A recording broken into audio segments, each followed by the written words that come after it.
Growing up, I always felt like life was steady and predictable. I had my routines, my home, and the things that made me feel secure. I valued that predictability until one night when my world changed in an unexpected way. It wasn't anything major, just a small disruption, but it marked the beginning of a journey that would challenge everything I thought I knew about myself. It started with a simple sound. The clattering of a trash bin knocked over in the middle of the night startled me awake. I was already annoyed this had happened before. I figured it was the stray dogs again, but little did I know that this minor disturbance would lead me to meet two people who would disrupt my quiet life in unimaginable ways. I groggily made my way to the back door, club in hand, irritated by the all-too-familiar mess outside. For the third time that week, I'd been woken up by the sound of trash cans being knocked over. I was fed up with cleaning up someone else's problem. Why couldn't people keep their pets under control? While I understood the animals were probably hungry, it didn't ease my frustration. I cautiously opened the gate, ready to deal with the nuisance. As I neared the overturned garbage, I saw two shadowy figures standing by the mess, and my grip on the club tightened as they noticed me. "Please sir, we're just hungry," one of them said. "We'll clean everything up, don't hurt us." These weren't dogs, they were children, but they certainly seemed wild. It was dark, so I grabbed them by their collars and dragged them into the backyard under the security lights. I picked them up to get a better look. They were scruffy and dirty, dressed in oversized ragged clothes and baseball caps. It was cold out and I saw them shivering. "Did you two knock over my trash earlier this week?" I asked. They exchanged glances. "Yeah, you always throw out something like pizza or food," one of them replied. "I'm sorry we did this, we won't do it again. Just let us go, we'll clean everything up." "This won't do." I gripped their shirts tightly and led them inside. I brought them straight to the bathroom, pushed them in and shut the door. "Don't come out until I'm back," I said. I went and grabbed some of my ex-wife's sweatpants, sweatshirts, clean socks and big fluffy towels. When I returned, they had tried to open the window to escape. "You might like being dirty," I said, "but I doubt a hot shower will hurt you. There's soap and shampoo here. These are clean clothes and towels, get undressed and get in the shower." "We don't like being dirty," the larger one growled. "We just don't have a shower as nice as yours. Are you going to stand there the whole time?" "You probably think we'll steal something," I said. "Yeah, right," the kid snapped. "We're not going to steal your toilet paper, we're not thieves." "What, are you some kind of creep? You into little girls?" I was shocked. Now that I look closer beneath all that dirt, they were definitely girls. I didn't realize you were girls. Just clean yourselves up and I'll get you something to eat. Come to the kitchen when you're done." I left them in the bathroom and headed to the kitchen. I opened the fridge and took stock. There was cold fried chicken, half a bowl of potato salad, a tray of veggies, some sandwich pastrami and dill pickles. I split the chicken between two plates, 3 pieces each, and added a big scoop of potato salad. I put some veggies on a plate with dip, threw a few pickles on the side, and made pastrami sandwiches for each of them. I even added some chips for good measure. Hopefully they'd like the Munster cheese, mayo, and mustard on their sandwiches. I heard the bathroom door creak open, followed by hushed whispers outside the kitchen. A minute later, 2 of the most beautiful girls I'd ever seen stepped into the room. They had long, jet-black hair, olive skin and the brightest green almond-shaped eyes I'd ever seen, along with high cheekbones and the cutest little noses. They looked like they were still in their early teens, maybe around 11 or 12.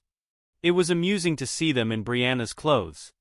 She's tall and they were tiny, with their sleeves and pant legs rolled up, looking a bit like tramps. "Have a seat," I said, offering them a chair. "Do you want Coca-Cola or I have juice or milk?" They both asked for milk. "My name is McKay North," I said as I poured the milk and placed it in front of them. "What are your names?" "My name's Maggie," said the older one, short for Margaret. "This is Stokely. Can we really eat all this?" she asked. "You can have more if you want sandwiches," I replied, "but I'm not cooking at 2 a.m. I'll make something in the morning." "No, this is great, thank you," Stokely said while Maggie eyed me warily. "What do you want from us?" "We don't do any dirty stuff," Maggie said suspiciously. I laughed. "Neither do I. If either of you had designs on my virtue, you'd be disappointed."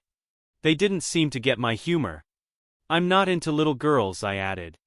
They didn't like being called little girls, but they started eating and fast like wolves. Hey, slow down, I told them. The chickens aren't going anywhere. They're dead and the potatoes were never fast. You'll hurt your stomach. This made them giggle and they started eating more slowly. Where do you two live? I asked. There's an empty house at the end of the block, Maggie answered. We found a mattress and some blankets, but we're afraid pill dependents might move in. Once they know it's empty, they will. How about sleeping in a warm, clean bed tonight? I offered. They looked at me suspiciously again. Not mine, I laughed. I have 3 extra bedrooms. Well, they're mine too, but you know what I mean. They laughed nervously.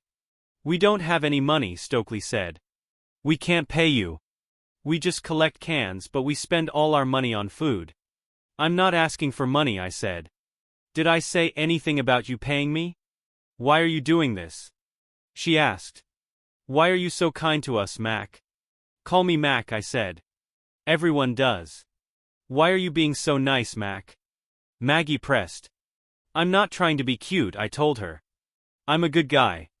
Just ask my mom. This brought smiles to their faces and I liked it. I made a mental note to get them to smile more often. If I were in your shoes, I'd want someone to be kind to me, I said. They seemed to be thinking it over. Can I have some of these chips? Stokely asked. I pushed the bag toward them and they both reached in while continuing to eat their sandwiches. I finished my own and noticed they were still hungry, so I poured them more milk. They drank it all and cleaned their plates, even the vegetables. They must have been starving. Go to bed, I told them. Each of you has your own bathroom. There are toothbrushes, combs, and other things like that. Aspirin, stomach medicine, toothpaste, and dental floss are in the first aid kits. If you need anything else, just ask. Can we lock the doors? Maggie asked. Yes, but if I knock, you have to open them within a reasonable time, I said. They exchanged a glance. Then Maggie's green eyes lit up. He thinks we'll steal something, she told Stokely. Don't worry, Mac, we won't take anything. It's okay if you don't trust us. We don't really trust you either. I had to laugh. Fair enough. We have mutual distrust. But you'll soon learn you can trust me. I almost never hurt beautiful girls. This brought another set of dazzling smiles. They followed me down the hallway to their rooms. I heard the locks click and smiled to myself. As I returned to bed, I lay awake for a while wondering what had happened to these girls. Why were they digging through my trash? Why were they alone? Where was their family? I planned to get some answers in the morning. I was getting dressed when I heard the floorboards creaking in the hall. I cracked the door open and saw them sneaking toward the living room. I figured they were about to leave, so I stepped out. They froze. Girls, are you ready for breakfast? I asked. They looked at each other. Maybe we should just leave, Maggie said. You're not going to lock us up or anything, are you? You mean make you stay? I asked. They glanced at each other again and nodded. No. I won't force you to stay, I said. That's not how I do things. But I'd love for you to have breakfast with me. They looked at each other once more. Will you let us go after? Stokely asked. If that's what you want, I said. Though I was hoping you'd spend the day with me. But if you have somewhere else to be, that's okay. Yeah, we've got to meet our stockbroker, Maggie quipped, her face lighting up like a Christmas tree. So, what's for breakfast? No, what are you going to feed us? She corrected herself. Are you an English teacher or something? Actually, yes, I said. I teach English literature at the university. Cool, Stokely said. We don't go to school. Too busy. But you're having breakfast, right? I was thinking waffles and bacon. Sound good? It did. So we headed to the kitchen. They got out the waffle iron while I mixed the batter. And they made waffles while I fried 2 pounds of bacon. I'm kind of a syrup snob. I'm a coffee snob too. I let Maggie turn the bacon while I ground the coffee beans. Everything came together nicely and we had real maple syrup and waffles. They horrified me by asking for coffee creamer. But I kept some around for the barbarians and Brianna, and they loved the vanilla flavor. We ate all the bacon and they each had 3 waffles. Stick with me, girls, and in a week you'll be as fat as toads, I joked. They laughed and it was the best sound I'd ever heard. Then they gulped down milk like hungry calves. My pantry was definitely gonna need restocking. So, tell me about Maggie and Stokely, I asked. What's going on with you two? Why are you digging through people's trash for food? We took our coffee into the living room, and they shared their sad story. Their father had been a car mechanic. He lost his job when they were young, which led him to start drinking and abusing them. Their mother eventually divorced him, and they never saw him again. The economy in Detroit was falling apart, making it hard to find work. Their mom drove a taxi to support them, but one night she picked up the wrong passenger. He stabbed her for the little money she had and left her to bleed to end of life. The girls were put into foster care, but the foster homeowner began maltreating them. They ran away and lived on the streets for 3 months. Their last name was Steele, and they constantly worried about freezing to end of life, being maltreated or eliminated, and where their next meal would come from. I sat quietly after they finished their story. My heart broke for them. I wondered how many more kids like them were out there living the same story. This was probably more common than I had ever realized. I wondered if they'd let me help them and how I even could. It seemed unlikely that children's services would let them stay with me. A single man housing 2 young girls? It sounded like something a carnivore would dream up, and I doubted social services would allow it. They interrupted my thoughts. Mac, are you married? Stokely asked. I replied, but my ex thought I wasn't ambitious enough. She's a hotshot lawyer and has been all over. There was no room for marriage in her life. What a witch, Maggie commented. I laughed. She's actually a really good person. She didn't cheat or anything and we're still close friends. We both agreed we should never have gotten married. We were too young and too dumb. How old are you? Stokely asked. I'm 28, I told her. How old are you? I'm 11 and she's 13, Stokely answered. What are you doing today? I asked. What are we doing today? She corrected herself. Yes, what you said. We're going to talk, I said, and I'll introduce you to someone. I opened the garage door and suddenly a mass of fur came bounding in. He spotted our guests and leaped onto the sofa, settling on their laps and licking them with his big pink tongue. This is Granville, I said, but I call him Grandma. The girls burst into giggles as the dog covered them with licks. At 130 pounds they could barely move him. Lie down, Grandma, I commanded, and he reluctantly settled on their legs. He's huge, Stokely laughed, stroking his head. What kind of dog is this?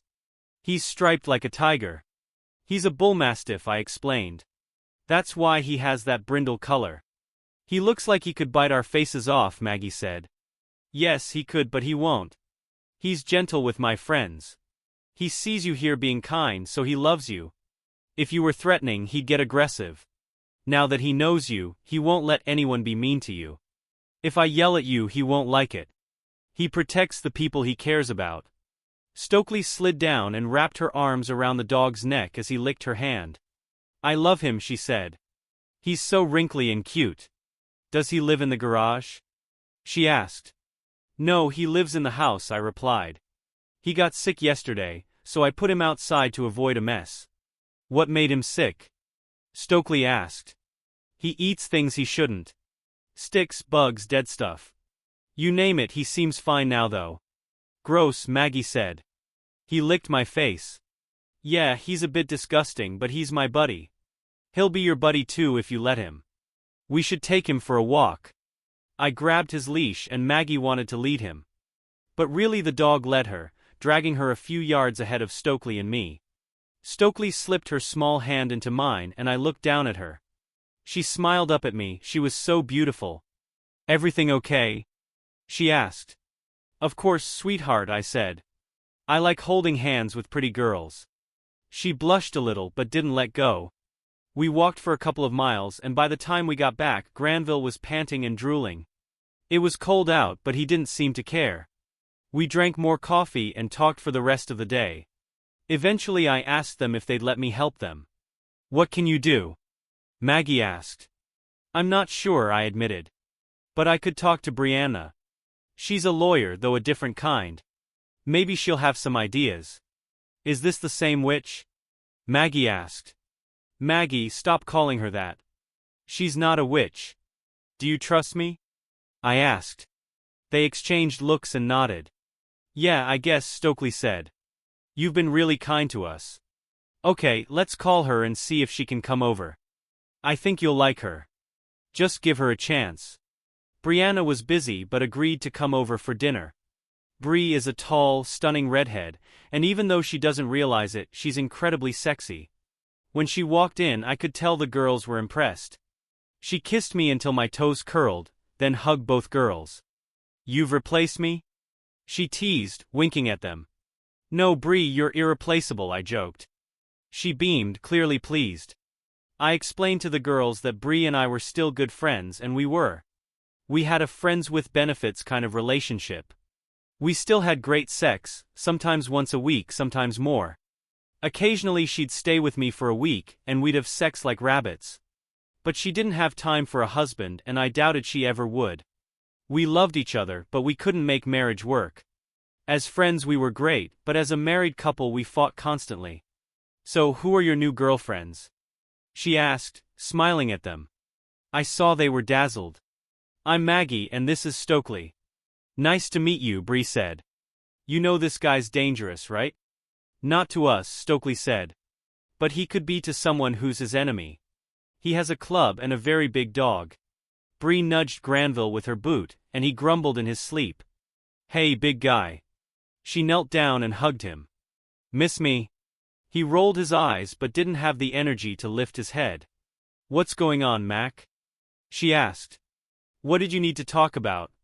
Not that I mind coming over for dinner. He's a great cook, girls, if you can get him motivated. I think he made lamb chops, Maggie said. We've never had anything like this before. Well, sounds like I'm in for a treat. But seriously, what's the big deal? She asked again. During dinner, I explained. We need your help, Bree, I said. We don't know anything about legal stuff. The girls are orphans. Their dad might be alive, but no one knows where he is. He abandoned them and their mom was eliminated. They ended up in foster care where some creep started maltreating them. They ran away and have been living on the streets. I found them digging through my trash. And now we're trying to figure out how to keep them from going back to that life. She looked at me for a moment. You want them, don't you? She said, exhaling. Jesus, Mac, you've always wanted kids. And because I didn't give you any. You want them, don't you? I blushed. Yeah, I kind of do. What do you think, Bree? What's the best way to handle this? I don't think it's possible, she said. No family court is going to give you two young girls. You're a single guy. It's a disaster waiting to happen. They won't allow it. I looked at the girls and their wide eyes were on me. What? I asked. They exchanged glances and suddenly burst into tears, running up to hug me. You wanted to keep us? Stokely sobbed. I can't believe it. I never thought we'd find anyone. Anyone. She couldn't finish through the tears. I held them tight. Yes, girls, I did think about it. You need someone to look after you and I need someone to look after me. I thought we could figure this out together. Their small bodies trembled as they clung to me. I looked at Bree, helpless as tears streamed down her face. She glanced from the girls to me. Damn it, Mac. Look what you've done to me. Just when I think I've got you figured out, you surprise me. What am I going to do with you? She had a strange expression, like she was seeing me in a new light. Give me a few days to think. Girls, you're coming with me. You can't stay here with Mac. It'll ruin everything if anyone finds out. Mac, we're taking Grandma too. I can't stay home without him, and you'll have to look after the girls. She whisked them and the dog out the door like a whirlwind and into her Mercedes. I'll call you, she said. Over the next 2 weeks she called me for about 30 seconds 3 times, but I didn't see her or the girls. Then on a Friday morning she called and asked to meet for dinner at Alfonso's little Italian place in Pontiac that we frequented. When I arrived, she was already at the bar with guys hovering around her. The moment she saw me she jumped up, leaving them in the dust. We walked to our usual booth, But this time she sat next to me instead of across the table, which was unusual. We ordered and she stayed quiet for a bit. Finally she said, "You know I love you, right, Mac?" "Yes, and I love you too," I replied. "I'm not talking about loving your mom or anything like that. I'm in love with you, Mac. I always have been, ever since that day at Cedar Point. You're the only man I've ever loved or will ever love," she said. "I trust you completely. I love everything about you except the part where we were married. You know I need to be free. No commitments, no baggage, no ties. I love my job and my life. But I don't love them more than I love you. And I don't have to choose. You're as faithful as Grandma. We've got an understanding. I don't sleep with anyone but you never have. You always got that about me, which is why what I'm about to say is going to sound crazy." "Ooh," I joked. "Sounds like I'm in for a shock." She gave me a look. "Yes, you are. Will you marry me, Mac?" I nearly choked on my wine. Getting wine in your lungs is not ideal. Once I recovered, I just sat there, stunned, my mouth open. "Stop being an idiot and answer me," she barked. "Hell no," I finally managed. "Why, Bree, we make each other miserable. In a month we'll be at each other's throats. What's wrong with how things are now?" "Nothing," she admitted. "This isn't about us. It's about the sweetest, most adorable girls on the planet. Mac, I'm completely in love with them. You wrecked my life by inviting me over that night. They're desperate to see you. Every night they beg and cry to come see you. But I'm not giving them up. I've never been happier than I am with them. And no judge would give us custody. Not to me, not to you, not to either of us alone. But if we were married, they'd give them to us in a heartbeat. So I need them. And if I need them, I need you. If you want them, you'll have to deal with me too. Can we do this, Mac?" "I doubt it," I told her. "You're as bad as me. You come home drunk, you're never on time for anything except work. And half the time you don't come home at all. Bree, we've been through this. I know, but what if things are different now? I can't wait to come home to them. I always call when I'm running late. And since they've been with me, I only have 1 glass of wine a night. I didn't know I could feel this way. Marry me, Mac, give me a chance." "We should talk this over," I said. "Then talk. What are we doing here? You think I'm joking around? Tell me what's going on. Should I start?" I signaled the waiter for more wine. "Go ahead. What drives me crazy about you is your need to control me," she said. "You have to know every detail. Where I am, who I'm with, what I'm doing, when I'll be home. You're paranoid. If you could just stop trying to control me, we'd still be married. But you can't help it. You know you're the only man I've ever cared about, right?" "Yeah, I do," I said. "It used to drive me nuts. I was always worried you'd find someone else and leave me." "That's never going to happen," she promised. "I've never even considered another man since the day I met you. Sure, I go to dinners and dances with clients and colleagues. But that's just what I do. No one has touched me and no one ever will. Do you believe me?" "Yes, and it's the same for me. I trust you, Bree. I know you'll never hurt me. I've always been in love with you and I think you feel the same way. We were comfortable where we were." "Well, I'm not comfortable anymore," she said. "Those girls need a family. I love them almost as much as I love you, more than my job. And I want to be part of their lives. The only way that happens is if we do this together. Will you give me a chance, Mac? Will you marry me so we can be a family? I'll never have kids of my own. I'm too selfish for that. But these girls? We can take care of them. Marry me and I'll make you happier than you've ever been." "Okay, clearly you've had time to think about this," I said. "Give me a little time too, okay?" She looked at her watch. "You got 20 minutes, she said. "Wait, what? Do I have a deadline?" I asked. "Yeah, the girls are waiting outside. They'll be here in 10 minutes, and after a quick walk with Grandma, a car will pick us up and take us home." We quickly finished our food and stepped outside. A limo was waiting, but the girls were nowhere in sight. The driver mentioned they were walking the dog. He didn't seem too happy about it, probably not a fan of dog drool on the seats. After a few minutes, I saw the girls hurrying toward us. "Let's go," Maggie said as they approached. Some guy was watching us and Grandma doesn't like him. He growled at him. I looked down the street and saw a young man walking our way. He looked about 20 with tattoos, piercings, a knit cap and a hoodie. His sagging pants barely stayed on. He probably thought he looked intimidating. "What are you staring at?" he snapped at me. "Nothing, we're just leaving," I replied. "It's all yours." "Nice jacket, fancy car, pretty women," he sneered. "Looks like you've got some cash." The guy was nuts. I stood a good 8 inches taller than him and outweighed him by at least 100 pounds, no beer belly either. "You better move along, kid," I told him. "My dog really doesn't like you." He got about 4 feet from us. "I'm not scared of any dog," he said. "How much cash you got on you?" He reached under his jacket and I caught a glimpse of metal. I kicked him square in the chest, sending him flying backward. A weapon fell out of his pants. Maggie lost her grip on Granville's leash as he lunged. The guy managed to protect his face with his arm, but I heard the crunch as Granville broke his forearm. He screamed and Granville shredded his sleeve. "Granville, down," I commanded. He backed off, sitting by my side. The guy writhed on the ground as I knelt next to him, Granville close by.